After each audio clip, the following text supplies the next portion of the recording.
दिल्ली की कुल 70 विधानसभा सीटों पर वोट डाले गए। अब महज कुछ ही घंटों के बाद ये स्थिति साफ हो जाएगी कि दिल्ली की सत्ता पर कौन काबिज होगा। आम आदमी पार्टी जीत की हैट्रिक लगाएगी या फिर बीजेपी अरसे बाद कम बैक करेगी। ईवीएम के जरिए हुई वोटिंग में जब वोट काउंटिंग होती है तो फिर पहले उसमें से कुछ वोट घटा दिए जाते हैं। तो चलिए आज हम आपको बताते हैं ऐसा क्यों होता है, क्या है इसके पीछे की वजह। उससे पहले ये जान लीजिए कि दिल्ली विधानसभा चुनाव में डाले गए वोटों की यानी काउंटिंग जो है वो 8 फरवरी को है। ऐसे में चुनाव आयोग और प्रशासन सुरक्षा को लेकर पूरी तरीके से मुस्तैद है। इलेक्ट्रॉनिक वोटिंग मशीन्स यानी ईवीएम को स्ट्रांग रूम में सुरक्षित तरीके से रखा गया है। राजधानी की 19 जगहों पर हर एक विधानसभा क्षेत्र के लिए कुल 70 स्ट्रांग रूम बनाए गए हैं। तो आइए अपने बेसिक सवाल पे आते हैं, क्यों घटाए जाते हैं गिनती के दौरान ईवीएम से वोट। भारत में वोटिंग के लिए ईवीएम का इस्तेमाल होता है, इलेक्ट्रॉनिक वोटिंग मशीन। इसी के जरिए वोटिंग प्रोसेस आसान होती है और काउंटिंग भी बहुत आसान हो जाती है। लेकिन क्या आपको पता है जब ईवीएम से वोट काउंटिंग होती है तो इस दौरान कुछ वोटों को घटा दिया जाता है। आप सोच रहे होंगे आखिर ऐसा होता क्यों है, तो आपको बता दें ऐसा चुनाव आयोग के नियमों के दायरे में रहकर किया जाता है। दरअसल जब किसी ईवीएम यानी इलेक्ट्रॉनिक वोटिंग मशीन में वोटिंग शुरू होती है तो उससे पहले यह सुनिश्चित किया जाता है कि ईवीएम मशीन सही से काम कर रही है या नहीं, और इसी के लिए चुनाव में ड्यूटी दे रहे अधिकारी पहले वोट डालकर चेक करते हैं। अगर कैंडिडेट ज्यादा हैं तो सबके आगे का बटन दबाकर चेक किया जाता है कि मशीन सही से काम कर रही है या नहीं। ये वोट रीसेट नहीं किए जाते हैं, इसलिए जब काउंटिंग होती है तब इन्हें उसी दौरान घटा दिया जाता है। भारतीय चुनाव आयोग की ओर से सभी पोलिंग बूथों को फॉर्म 17C जारी किया जाता है।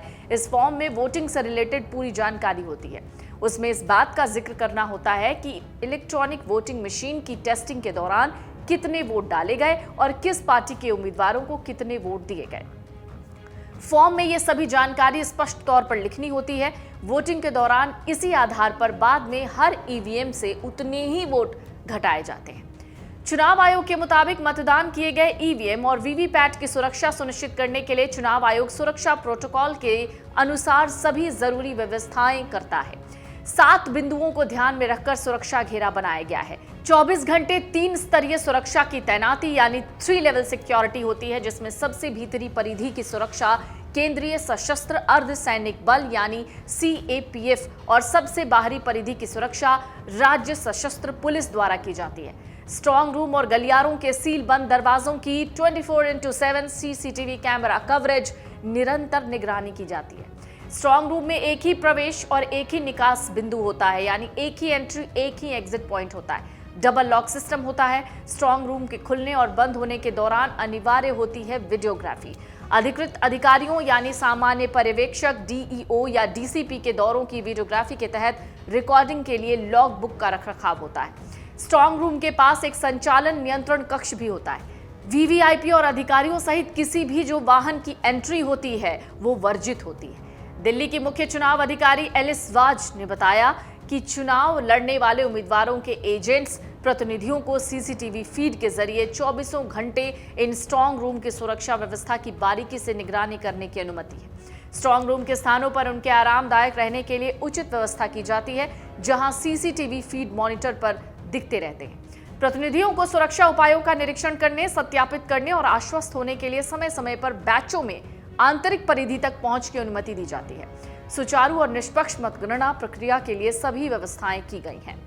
मतगणना पर्यवेक्षकों, मतगणना सहायकों, माइक्रो ऑब्जर्वर्स, सांख्यिकी कर्मचारियों और अन्य सहायक कर्मियों सहित करीब 5000 कर्मचारियों को मतगणना प्रक्रिया के लिए तैनात और ट्रेंड किया जाता है। उन्होंने ये भी कहा है कि प्रत्येक विधानसभा क्षेत्र में 5 VVPAT की मतदाता पर्ची की गिनती रैंडम रूप से की जाएगी। भारत के सभी चुनाव में ईवीएम का ही इस्तेमाल किया जाता है। हालांकि विपक्षी पार्टी हमेशा चुनाव के समय वोटिंग के बाद ईवीएम की विश्वसनीयता पर सवाल उठाती है। सवाल यह है, क्या सच में वोटिंग के समय ईवीएम की बैटरी खराब हो सकती है? आपको बता दें, इलेक्ट्रॉनिक वोटिंग मशीन यानी ईवीएम में बिजली का इस्तेमाल तो होता ही नहीं है, ईवीएम में बैटरी होती है। जानकारी के मुताबिक ईवीएम 6V अल्कलाइन बैटरी पर चलता है। वहीं ईवीएम में प्रति मिनट 5 वोट की सीमा होती है। वहीं एक ईवीएम में ज्यादा से ज्यादा 3840 वोट दर्ज किए जा सकते हैं। अब सवाल है, क्या मतदान के समय ईवीएम की बैटरी को बदला जा सकता है? इसका जवाब है बिल्कुल नहीं। दरअसल चुनाव लड़ने वाले उम्मीदवारों की संख्या निर्धारित करने और बैटरी लगाने के बाद सीयू के उम्मीदवार सेट और पावर पैक बैटरी सेक्शन के लिए एक थ्रेड सील लगाई जाती है। ये ईवीएम कंट्रोल यूनिट में अल्कलाइन बैटरी को उम्मीदवारों की मौजूदगी में चालू और सील किया जाता है। वहीं मतपत्र को ठीक करने के बाद बैलेट यूनिट के बैलेट पेपर स्क्रीन की थ्रेड सीलिंग भी विशिष्ट मतदान केंद्रों को आवंटन के लिए सीयू-बीयू के दूसरे रैंडमाइजेशन से पहले की जाती है। इसलिए मतदान के समय कोई भी अधिकारी अपने मन से इसको खोल भी नहीं सकता है। वहीं अगर चुनाव के समय कंट्रोल यूनिट का पावर पैक सिस्टम ठीक से काम नहीं करता है या कम बैटरी इंडिकेटर दिखाता है तो मतदान एजेंट्स और सेक्टर अधिकारी की उपस्थिति में पीठासीन अधिकारी के जरिए पावर पैक को बदल दिया जाता है। लेकिन उस वक्त पता टैग के साथ कंट्रोल यूनिट की बैटरी सेक्शन को फिर से सील कर दिया जाता है। वहीं उसी पर एक हस्ताक्षरित रिपोर्ट ईसीआई को भी दी जाती है। जानकारी के मुताबिक ईवीएम की बैटरी वोटिंग के दिन और काउंटिंग के दिन दोनों को ध्यान में रखते हुए चार्ज के साथ लगाई जाती है, इसलिए इस तरह की दिक्कत तो नहीं सामने आती है। तो कैसे होती है ईवीएम से काउंटिंग, ये भी जान लीजिए। मतदान समाप्त होने के बाद ईवीएम को सील कर दिया जाता है। मतदान केंद्र से सुरक्षित स्थान पर ले जाया जाता है, जिसे स्ट्रांग रूम कहते हैं। सभी ईवीएम को एक निर्धारित स्थान पर इकट्ठा किया जाता है, जिसे मतगणना केंद्र यानी काउंटिंग सेंटर के नाम से भी जाना जाता है। मतगणना केंद्र पर चुनाव अधिकारी ईवीएम को सील खोलते हैं। मतगणना केंद्र पर चुनाव अधिकारी ईवीएम की सील को खोलते हैं, उन्हें एक कंट्रोल यूनिट और बैलेट यूनिट से अलग करते हैं। कंट्रोल यूनिट को एक रीडिंग मशीन से जोड़ा जाता है।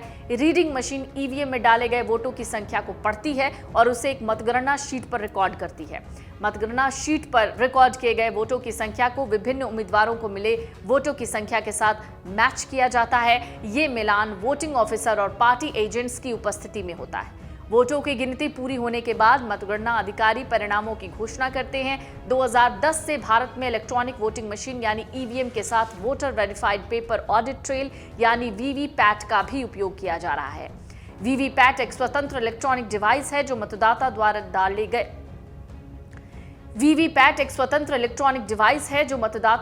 डाले गए वोट की एक पर्ची को प्रिंट करता है, उसे एक सुरक्षित बॉक्स में रखता है। वीवीपैट का उपयोग ईवीएम में डाले गए वोटों के रिकॉर्ड को सत्यापित करने के लिए किया जाता है। ईवीएम इलेक्ट्रॉनिक उपकरण है जो मानवीय त्रुटि की संभावना को कम करता है। वीवीपैट का उपयोग ईवीएम में डाले गए वोटों के रिकॉर्ड को सत्यापित करने के लिए किया जाता है। मतगणना प्रक्रिया मतगणना अधिकारी, पार्टी एजेंट और अन्य अधिकारियों की देखरेख में ही ये सारी काउंटिंग होती है। अमर उजाला जीवांजलि के सारथी की मदद लें और महाकुंभ में स्नान जरूर करें।